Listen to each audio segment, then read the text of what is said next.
it was just, you didn't know from day to day what was going to happen. It was just something that you don't have any say over or any control over. You just go and do, and you never know when you're going to be under attack. You never know when you're going to sleep all night. Mendenhall boy and Pace and his younger brother and I were really close all the way through high school.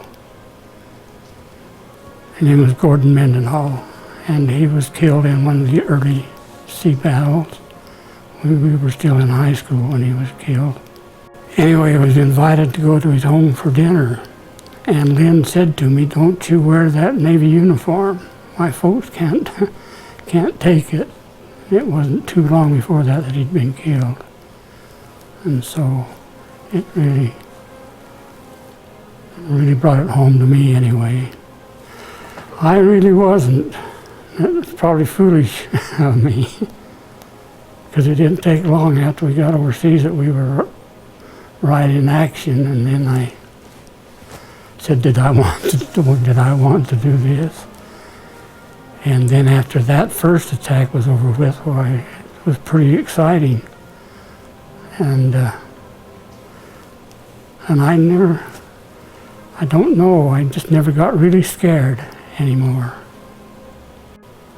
And so one morning, beautiful morning, while the captain or second officer of the day came on the loudspeaker, and he said, "Everybody listen up."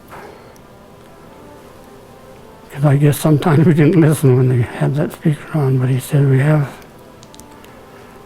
we're going to invade Japan. We're in the first wave. The ships that we have been training with are in the first wave that's going to go in there. And we expect that there'll only be 5% of you who will survive it. Boy, bang, bang.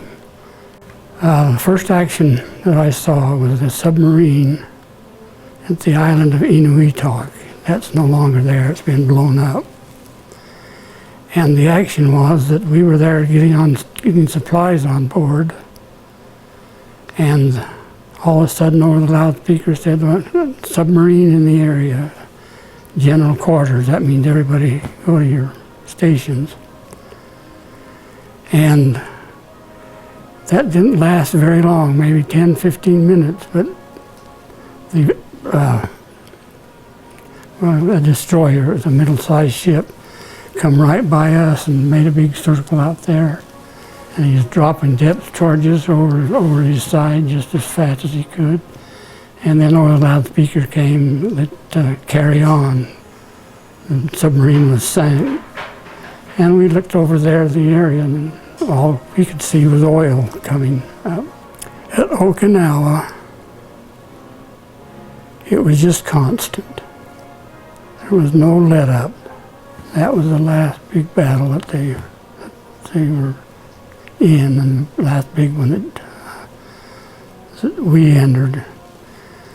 And we left the Philippines not too long after Iwo Jima had been conquered, and so they had that as a base. Our country had that as a base now to fly, and so there were always flights between our pilots and their pilots, one-on-one, and it was something we didn't bet on, but we just kind of thought in our mind, well, the Japanese is going to go down.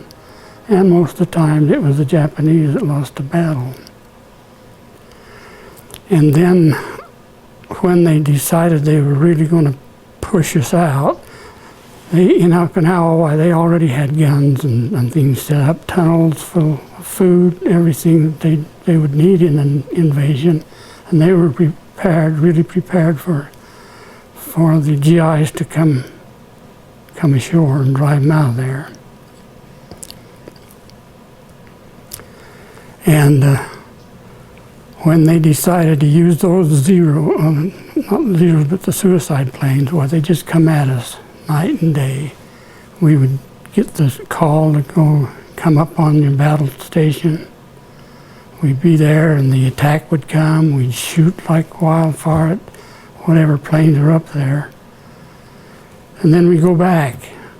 And we just get back, and then here'd come another wave of suicide planes, Japanese just as smart as they could be. And we would go stay on our guns as much as 72 hours. We'd sleep there, eat there when we could. And we always had what they call sea biscuits that we survived on because we couldn't take time out for the cooks to cook. And then finally, after 2 or 3 months of all the time being harassed, well, we were harassing them, but anyway, them coming at us with their Zeros. Why, they dropped the atomic bomb. And that, if you remember history, why that was at the end of the Japanese opposition to us being there.